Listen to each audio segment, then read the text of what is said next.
So there was a man who had worked his whole life in a pickle factory.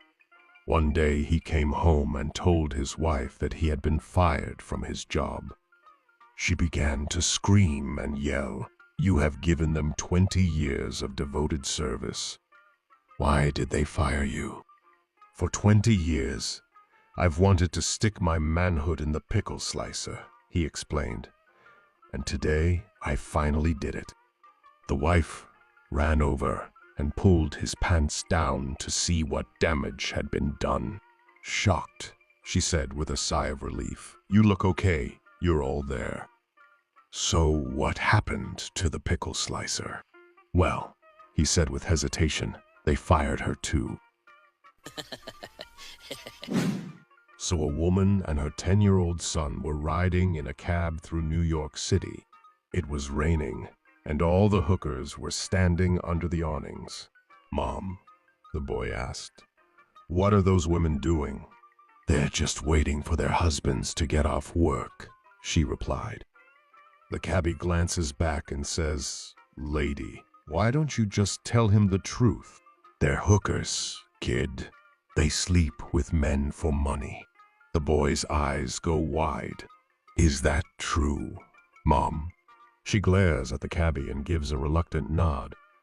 A few minutes pass, and the kid pipes up, "Mom, what happens to their babies?" Without missing a beat, she says, "Most of them become cab drivers." So an old man and his wife are in bed, just about to fall asleep. Suddenly, the old man lets out a fart and proudly says 7 points. His wife rolls over, confused. "What was that?" "It's fart football," he replies. A few minutes later, the wife fires back with a fart of her own. "Touchdown, tie game." Not one to back down, the old man rips another one. "Touchdown, I'm up 14-7. Determined, the wife lets out another and says, "Touchdown. We're tied again." After a moment, she squeaks out a tiny one. "Field goal. I'm winning, 17-14.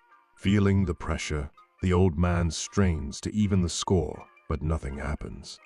Desperate not to lose, he gives it everything he's got only to crap the bed. The wife looks over and says, "What the hell was that?" The old man sighs. "Halftime. Switch sides."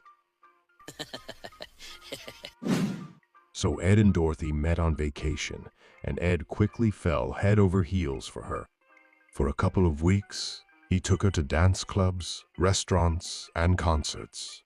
Convinced it was true love, Ed decided to have a serious conversation on their last night together about their future. "Look," Ed said, "I've got to be upfront. I'm a total golf nut. I eat, sleep, and breathe golf. If that's going to be an issue, you should let me know now." Dorothy took a deep breath. "Since we're being honest, I should tell you I'm a hooker." Ed paused, thought for a moment, and then said, "Well, it's probably because you're not keeping your wrists straight when you tee off." So after a long night of passionate lovemaking, he notices a photo of another man on her nightstand. He starts to feel uneasy. "Is that your husband?" he asks nervously. "No, silly," she says, cuddling up closer. "Your boyfriend, then?" "Nope, not at all," she replies, nibbling on his ear. "Is it your dad or brother?" he asks, trying to calm himself down. "No, no." She laughs. Frustrated, he finally blurts out, "Then who the hell is it?" She grins. "That's me before the surgery." So Bob decided to propose to Sandy, but before she could say yes, Sandy had something to confess. She nervously admitted, "I had a childhood illness that left my breasts." "Well, at the size of a 12-year-old's. Bob smiled and reassured her, "That's fine. I love you so much, it doesn't matter. Feeling like it was the right moment, Bob decided he should come clean too. He looked Sandy in the eyes and said, I also have a bit of a problem. My, is the size of an infant's. Sandy thought for a second, then smiled. I love you, Bob. I can live with that. They got married, and on the honeymoon night, they couldn't wait to get started. Bob whisked Sandy off to their hotel suite, and things quickly heated up. But the moment Sandy slipped her hand into Bob's pants, she screamed and bolted out of the room. Bob chased after her, panicked. What's wrong? You told me your Peter was the size of an infant.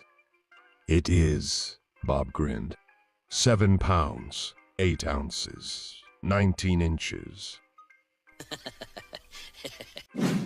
So late one night in the capital, a mugger in a ski mask jumped in front of a well-dressed man, shoving a gun into his ribs.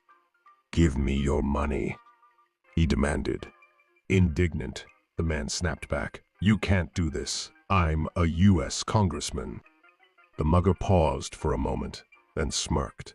In that case, give me my money.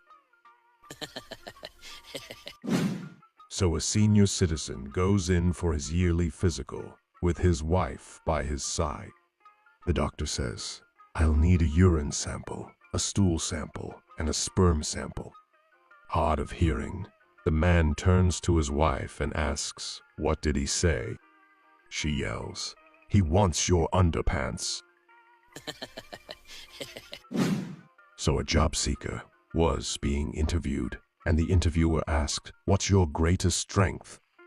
The candidate replied, well, I'm a bit shy, but should I be honest? Absolutely, the interviewer said.